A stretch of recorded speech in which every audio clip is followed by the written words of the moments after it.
அனைவருக்கும் வணக்கம். அன்னை விஜேஸ் மக்கள் நல அறக்கட்டளை மூலம் இல்லம் தேடி உணவு திட்டம், அதாவது DJMK இல்லம் தேடி உணவு திட்டம்.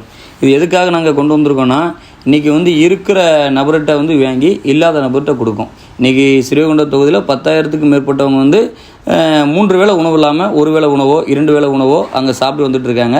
இப்போ எங்களுக்கு நம்ம தேடி போய் அந்த 3 வேளையும் உணவு கிடைக்கணும், அதுக்கான முயற்சியை ஆரம்பிச்சிருக்கோம். இப்போ இது நாங்கள் என்னென்னா, ஒரு தனிநபராக இது செய்ய முடியாது. அப்போ பொதுமக்கள்கிட்டையும் யாவர்கிட்டையும் நன்கொடை, அதாவது யாசகம் வாங்கி, அதாவது பிச்சை எடுத்தாவது தர்மம் பண்ணணும் அப்படின்ற ஒரு எண்ணத்தில் அந்த யாசகம் வாங்கி நம்ம தொகுதியில் மக்களுக்கு, இப்போது ஸ்ரீவைகுண்டம் தொகுதியில் வசூல் பண்ணி ஸ்ரீவைகுண்டம் தொகுதியில் கஷ்டப்படுற மக்களுக்கு உதவி செய்கிறோம். அப்படி ஒவ்வொரு தொகுதியும் இது டோட்டலாக தமிழ்நாடு முழுவதும் 234 தொகுதியிலையும் இந்த செயல்பாடை நாங்கள் ஆரம்பிச்சிருக்கோம்.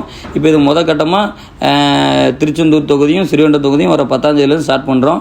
இது மூலமாக ஒவ்வொரு தொகுதியிலையும் வசூல் பண்ணி அந்தந்த தொகுதி மக்களுக்கு உதவி செய்ய ஆரம்பிச்சிட்ருக்கோம். அதனால் இதில் வசூல் செய்ய நம்ம அறக்கட்டளை நிர்வாகிகள் ஒவ்வொரு வீடுவாக ஒவ்வொரு கடையாக வருவாங்க.